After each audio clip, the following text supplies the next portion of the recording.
In the deep, dark silence of a winter night in eastern Maine, the air felt suffocatingly cold, as if every sound was swallowed by a thick layer of snow. In a secluded apartment, where the dim light barely pierced the surrounding shadows, a child, no older than 8 or 9, drifted into a peaceful sleep. But that tranquility shattered with a series of strange knocks echoing through. As the knocking resounded once more, the child jolted awake, a wave of unease washing over them. Outside the door, only darkness and silence lingered. Their mother hurried down the stairs, anxiety gripping her heart. She heard the persistent knocks, yet when she approached the door, the sound abruptly ceased, as if an unseen force was watching her every move.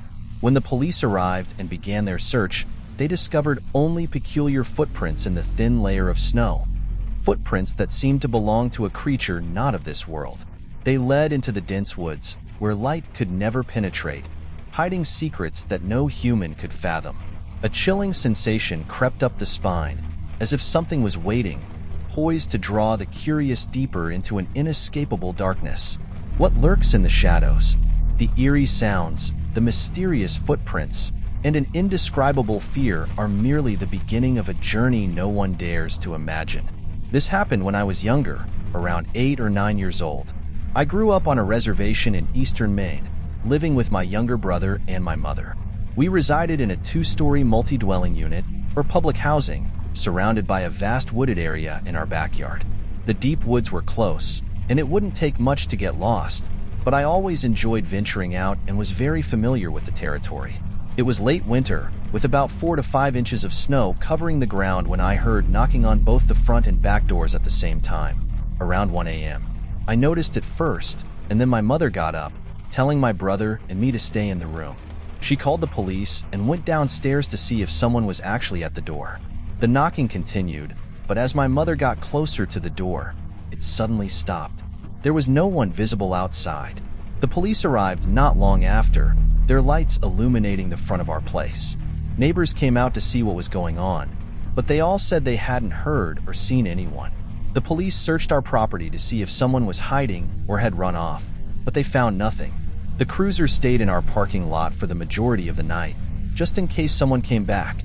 As sunrise approached, the officer left early that morning. My mother and the neighbor next door went outside, presumably to talk about what had happened. That's when she noticed the footprints in the snow. They went along the building, leading to our front door, and then all the way back into the forest. But these footprints were strange, as if someone had been wearing pointed boots. Men's shoe sizes ranged between 12 and 14. The prints were inverted, as if the toes were facing each other, not angled, but directly aligned in a straight line. The creepiest part was how the footprints moved side to side. The toes were inverted, making it look as if they jumped in a perfect straight line leading into the woods. My mother didn't mention them until much later in my life, when I was older, but I knew they were there. It was obvious. I know what you're thinking. Maybe someone was playing a prank and faked it. There were other footprints in the snow around those strange ones, but they were only around the building. I assumed the other prints were made by the officers because they looked normal. However, there were no other tracks in the snow leading into the tree line. I followed the prints into the woods. There were no other markings around them, just those perfectly inverted side-to-side hops or steps in the snow, leading deeper into the forest. It reached a point where an uneasy feeling began to creep over me, as if something was telling me to turn back. But I knew where the prints were leading. As I mentioned, I was very familiar with the area. Eventually, they would have taken me to a marsh or bog. The thought chilled me, and for some reason, I turned around. I never mentioned this to my mother until much later on, and I haven't encountered anything like it since. If anyone has thoughts or ideas about what it could be, I would greatly appreciate it. So, this happened last summer. It was around 11 p.m., and I was sitting at my dinner table, typing away on my final paper for the semester. Behind me was the kitchen and a large window that overlooked my backyard. My backyard was completely surrounded by a 6-foot vinyl privacy fence, and inside that fence was a little garden I had been tending. It was filled with lots of cute flowers and a small pond. I was proud of it and left the blinds open so I could admire my hard work during the day. Caught up in my paper, which was due by midnight, I barely noticed that the dogs were snoozing away nearby. My concentration was abruptly shattered by a sudden, loud, and deliberate noise behind me. I froze completely, and it dawned on me that I had never closed my blinds. All my interior lights were on, and we know how that works. Whoever was tapping could see me perfectly. Oddly and inconveniently enough, my dogs, who usually bark at the slightest sound, were still sound asleep. It took me about 5 minutes to muster the slightest ounce of courage to turn my head just enough to catch a glimpse of the window in my periphery. Suddenly, I heard a loud crunch followed by a few lighter taps. No need to look. The last thing I needed was to see a face pressed up against that window. To my left was a door to the carport that led to the backyard. The handle was within arm's reach, and I wouldn't have to look at the window to open it. I called to my dogs, and they jumped up as soon as I turned the knob. I guess the watcher realized what I was doing. About 30 seconds passed, and I heard a few more crunches followed by a very loud thud.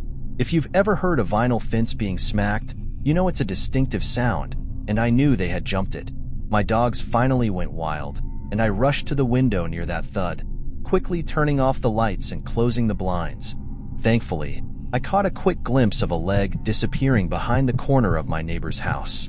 I stayed up until dawn, armed with my metal baseball bat and one of those giant sharp grill forks. With the fence and my dogs, I always felt safe. How they managed to get back there so quietly, I'll never know. I've lived here my whole life and never had anything like this happen, so it really shook me. Whoever that was wanted me to know they were there and definitely sought my attention. Since then, I've installed multiple cameras and motion lights around the perimeter of my house. It's been quiet since, and I feel better. But that illusion of safety has all but disappeared. I'm a 33-year-old single male living alone in Denver. The apartment complex isn't what you'd call a nice building. I'm located on a road close to Colfax Avenue, which, if you're familiar with the geography of this area, isn't the safest boulevard in town. I'm just a few streets away from it, but close enough that I wouldn't consider this an up-and-coming neighborhood. That evening, I was watching Netflix on my couch. My 2 cats cuddled up against me as I lay under a comforter. The night before, I had watched a horror movie that was scary enough to leave me feeling unsettled, making it difficult to sleep. So, on this night, I decided to watch a stand-up special instead, keeping it light so I wouldn't have any trouble getting some shut-eye. I had classes early the next morning, so I was surprised when I made the conscious decision to turn on a second stand-up special and let myself fall asleep on the couch. I was just so comfy where I lay that I didn't want to move, not even to turn off the several lights I had on throughout my apartment. I remember dozing off around 10 p.m. It was effortless, which meant I was really snug under the covers, with my cats flanking me on either side, creating a kind of tucked-in feeling. I fell into a dream where I was on an impromptu date with a guy I didn't recognize. We were at a Blockbuster video store, and he bought me blue and yellow underwear, just like the kind Blockbuster would sell in Dreamland, implying I should take the hint of his intentions. He was also desperate for a job, so when we got to the counter, he was given an off-the-cuff interview that didn't go well. Then, all of a sudden, I wasn't sleeping anymore. I was woken up by a knock at my door and a man's voice saying, "Maintenance." I sat bolt upright on my couch. I knew something was off. I looked at my phone, which was in my left hand, and saw that the time was 2:15 a.m. I didn't move. The floors in my apartment were old wood, and there were many creaking floorboards. I didn't want whoever was knocking to know that someone was at home and awake, let alone alert to his presence. My cats got up and ran over to the door, as they normally would, but I stayed still and listened. After a few minutes of no answer, the man walked away from the door and down the hallway to the stairs. A moment after that, I heard the back door to the building swing open and closed. I have one window where I have a partial view of that door, so I broke my paralysis and raced over to it. I saw an old-looking green SUV sitting in the no parking zone just in front of the back door. It must have been running the entire time because I didn't hear a startup, and the brake lights were glowing red. Someone, presumably the maintenance man, got in the car and drove off. I don't know what his intentions were, but no one knocks on someone's door at 2:15 a.m. claiming to work for the landlord with good deeds in mind. Had it been a true emergency, wouldn't he have knocked again or used his service key to get inside the unit? What did I just avoid here? I can only assume it was an attempted robbery or, at best, abduction. At worst, I was watching that SUV drive away. I surveyed the other apartment windows. They were all dark, and I could see every unit except the other two corner apartments below me from that vantage point. I think my apartment sticks out from the building and has many windows, which made me a target because my lights were visibly on and noticeable from the street. However, I don't know how this individual got into the building in the first place, as you would need a key to do so. I've never been so legitimately afraid as a single person living alone. I'm grateful I installed a security chain on my door when I moved in. I'm also grateful that, even in my disoriented state, I had the presence of mind not to move from my couch or make any noise. As I recount this event, I can't stop my eyes from leaking tears, though I wouldn't call it crying. My nerves are definitely shot. I don't think I'll be going back into dreamland anytime soon. Tonight, I've turned off all the lights except for the lamp by my bed. I usually can't sleep with it on, but tonight I don't think I could sleep with it off, although it doesn't seem like it. That happened quite a while back, probably over 10 years ago. I was in the later years of high school and was home alone. My parents were at a wedding that required them to stay at a hotel, and my brother worked the night shift. At that time, my family lived in a very well-known East Coast city in a blue-collar neighborhood that was starting to take a nosedive. As a teenager, I was a bit of a loner. I wasn't a nerd or anything, just a big dude who had friends and went on dates. But I was a natural introvert, so I cherished the rare alone time that I would get. That weekend, I was looking forward to engaging in my normal empty house routine, playing some PlayStation on the big screen TV, then ordering some late-night takeout pizza or maybe Chinese, while pigging out and watching some Dragon Ball Z.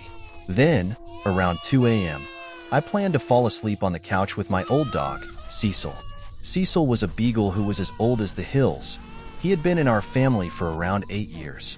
He was quiet and peaceful and spent his time begging for food and sleeping. Unlike most beagles, Cecil never howled or barked. He was more than content to rest his head on your lap and spend the night there. Anyways, back to the story. It was approximately 1 a.m., and I had just finished the last slice of that takeout pizza and was dozing off on the couch when I heard a big bang coming from the back alleyway. I didn't think much of it. Anyone who has lived in a city knows noises happen at all hours of the night. Cecil's head popped up off my lap, and the hair on his back stood up. He was always a bit skittish, so I calmed him down and started dozing off again. Not more than 2 minutes later, I heard another bang, and Cecil did something I'd never seen him do before.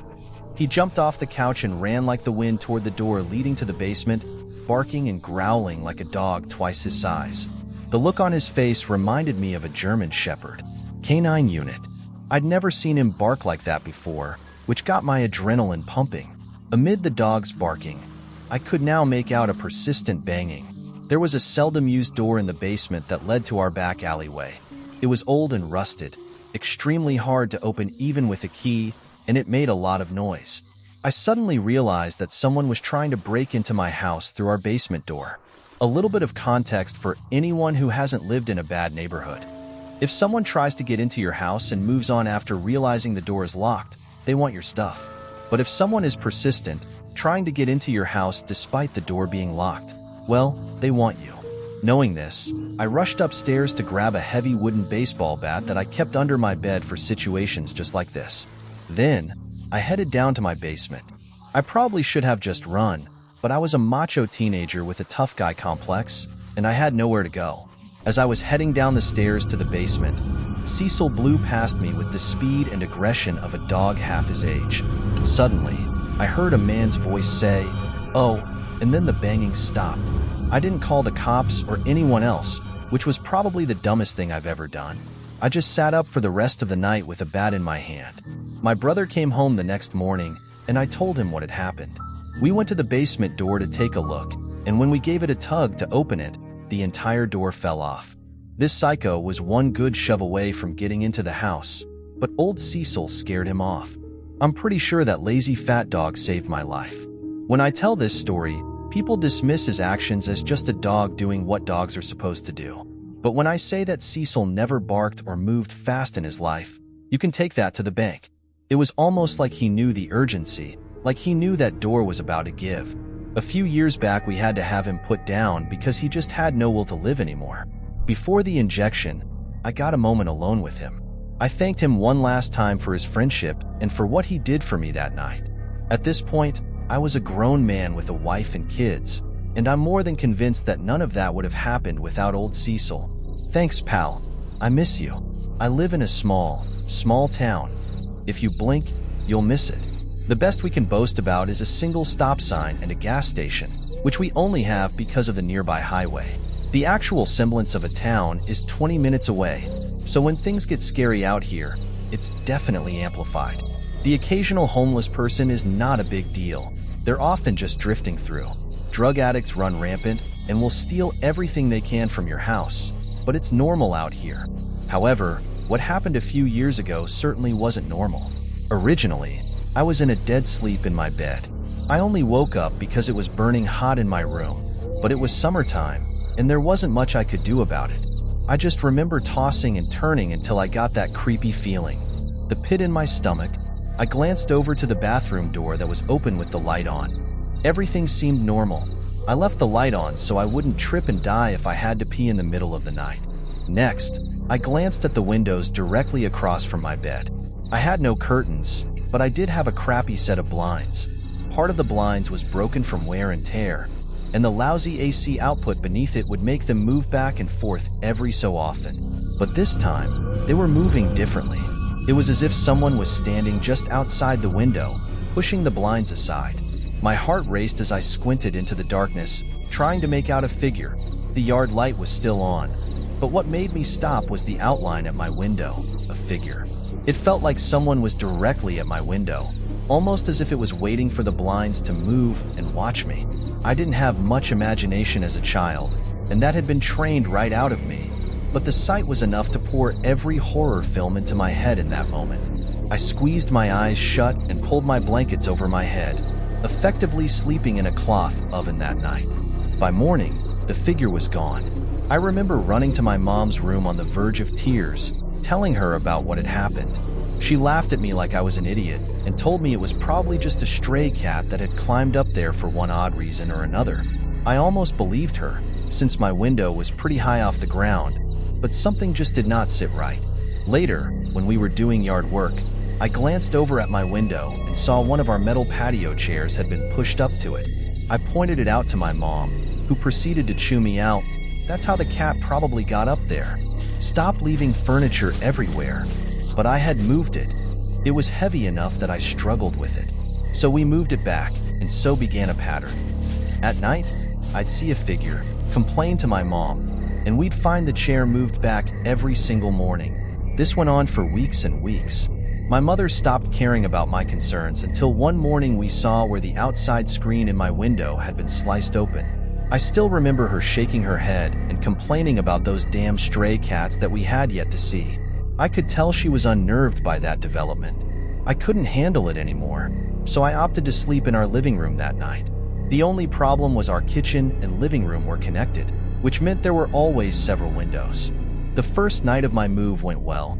Despite my back hurting from the couch, I avoided my room like the plague. It wasn't until about 4 days later that we ran into an issue. I woke up and glanced at the clock above the fireplace, and it read a little past 3 a.m. I felt a chill run down my spine, remembering all the nights I had seen that figure. Just as I was about to drift back to sleep, I heard a soft creaking noise. It was faint but unmistakable. Someone was in the kitchen. I held my breath, straining to listen, praying it was just my imagination. But then I heard it again, this time louder. A deliberate and slow creak, as if someone was walking. I couldn't realize why I'd woken up until it happened again. There was a beam of light shining in from the kitchen window, almost like someone was shining a flashlight in. I saw it trace along the walls and land on the love seat across from the couch I was on. I was mortified. I told my mom, but she continued to laugh at me. I gave in and decided I would sleep in my dad's room, even though it had a gigantic window. He slept in the recliner with a huge TV, so I felt safe having someone around. The yard light was directly outside the window, so it seemed foolproof. That was until I woke up out of habitual fear and watched through the window across from the bed. Everything seemed normal for just a moment. As time dragged on, I felt more and more like a fool. Maybe my mom was right.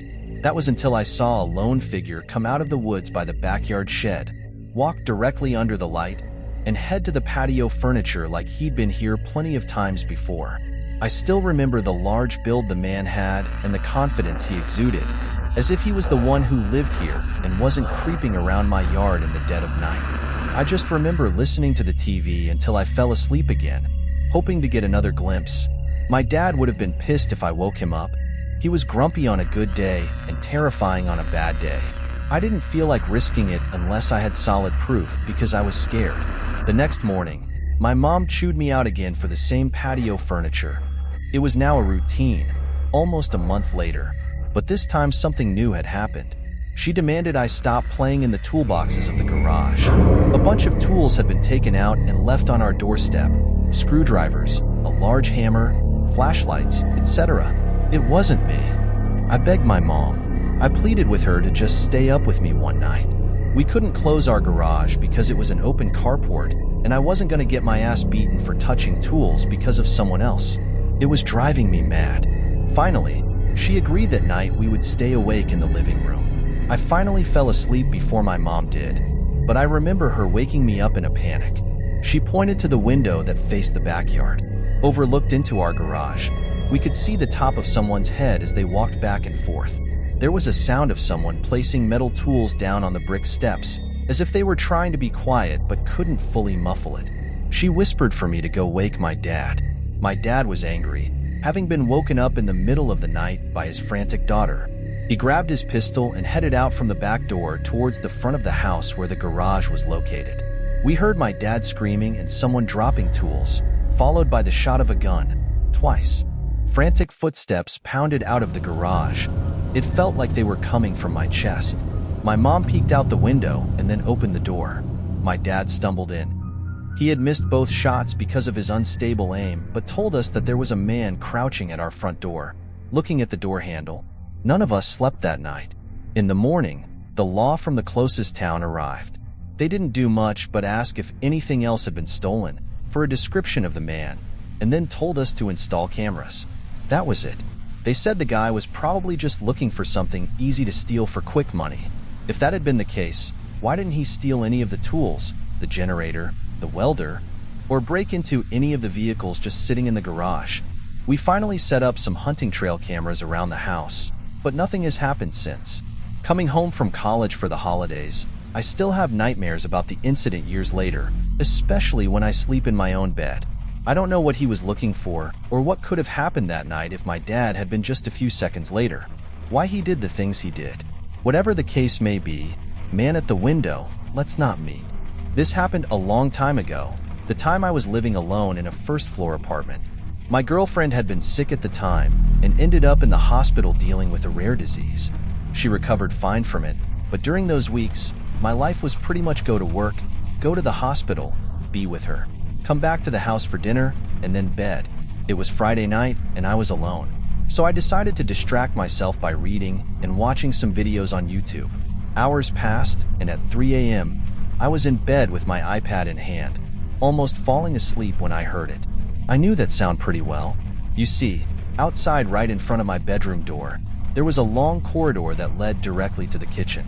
This apartment was in a building built in the 50s, and the kitchen door was old and had become slightly bent. That meant that whenever you turned the doorknob to open the door, it would snap out of place with a distinct clack sound, and that was the sound I just heard. A lot of thoughts ran through my mind in that moment. Was I dreaming it in my semi-sleeping state?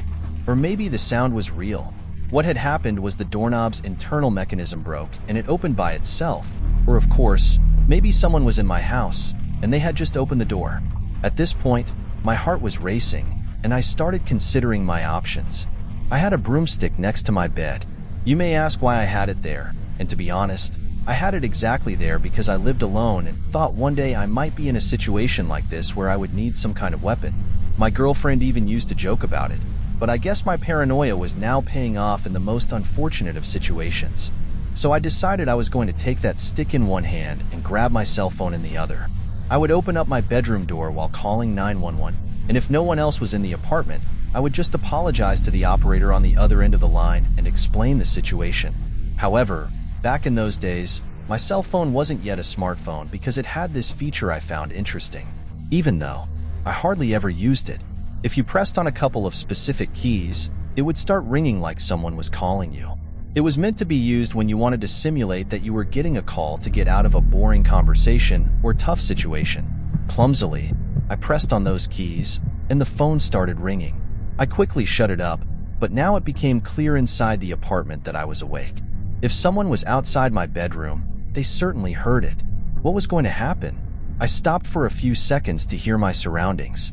Nothing. It was dead quiet. I decided to continue with my plan. I dialed 911 with one hand and raised the broomstick with the other, then quickly opened the door. As soon as I did that, someone sprinted in front of me in the corridor and quickly got into the kitchen, closing the door behind them. I screamed, "Hey!" and started pursuing, but a split second later, I thought, "Stop! What if there's someone else in the apartment? What if another intruder sneaks up on you from behind?" In front of me, there was a corridor leading to the kitchen, but on my left, there was another corridor that led to the living room and office. The office had the light on, so the intruder had to be in there, but I didn't know if he had company. I took a step back into the entrance of my room so that I wouldn't be caught off guard. "Are you there?" The 911 operator was calling me on the phone. I quickly explained to him what was happening, gave him my address, and he told me the police were on their way. They had a patrol car nearby, so I should just wait. Then he hung up. The apartment was dead silent, and I was terrified. There were only 3 things I had been able to notice about the intruder. He had a light-colored sweatshirt with horizontal black lines, dark hair, and he smelled really bad. In fact, the smell was still in my apartment, and I could still sense it. The police arrived after 7 or 8 minutes, which felt like ages. The apartment door was next to the bedroom, so I managed to quickly approach it and unlock the door to let them in. I explained what had happened to the police, and they said we should go through the whole apartment and check every single hiding place. They had seen situations like this before, where a burglar had hidden himself for a long period of time, even after the homeowners had called the police, just to later attack them. The apartment wasn't that big, so it was easy to conclude that no one else was hiding there. In the kitchen, it was obvious what had happened. It had these large windows that faced the back of the building, where we had a small community garden. I had left one of the windows open next to it, and on the ground, there was a large drain pipe along the wall. The intruder had used the pipe to climb inside my window and get in. The police left to look around the neighborhood for someone matching the description of the sweatshirt I described. While they were gone, I could still smell that horrible odor the intruder had left in the apartment. After around 20 minutes, they came back. They couldn't find anyone. The burglar was long gone. Luckily, he didn't have the chance to steal anything while he was inside. But the audacity, he must have seen the light on in my bedroom through the edges of the door, and he still tried walking past it to steal something from the office. I didn't sleep that night. In the morning, I went to the garden in the back to try to find further clues about the intruder, but didn't find anything. The neighbor in the building next door was at the window, and I called out to her. I told her what had happened, and she smiled and said, "Well, welcome to the neighborhood. We all have stories like that in this place. You should never leave your windows open. Maybe you should consider getting some bars to protect them." The next day, I bought a motion alarm and installed it inside the kitchen. I never had another experience like that in the apartment, but to be honest, I never slept the same way in that bedroom. I was pretty traumatized after those events. At night, I would fear hearing the sound of the kitchen door snapping out of its place. A few years later, I moved out to a larger apartment in another neighborhood. This time, it was on the 7th floor, so it was much harder for intruders to get in through the windows. So, to the intruder who came into my apartment and smelled really bad, let's never meet again. Hey everyone, thanks for listening. If you stuck around at this point, if you haven't yet, please hit the like button, the subscribe button, and the notification bell to be notified of future episodes as they come out. Make sure you stalk me on Facebook, Twitter, and Instagram. As always, leave a comment below with a theme you'd like to hear next. I'm always in need of more stories, so if you have a scary story of your own, as I reflect on that night, the memories still haunt me like a ghost that refuses to fade. Each evening, as the dim city lights flicker through my window. I feel as if someone is lurking out there, waiting. The stench of that intruder lingers in my mind, a piece of my past that I cannot shake off, haunting me in my dreams. One night, when everything seemed calm, I heard a faint noise coming from the kitchen door, the very sound that had once filled me with dread. I spun around, my heart racing, realizing that those memories never truly leave us. He may have gone, but his presence left an indelible mark on my psyche. And now, every time I close my eyes, I don't just envision his face. I wonder if he will return. Are there other intruders waiting in the shadows, seeking their next opportunity? If you're watching this video, remember that anything can happen. Never underestimate what lurks in the darkness. If you enjoyed this story, please hit the like button, share, and comment below to explore more chilling tales together. Don't forget to subscribe to the channel so you don't miss a thing. Tonight, make sure to lock your windows tight, and remember that sometimes, the worst things are not what you see but what you cannot see. Until next time, stay safe and keep your lights on.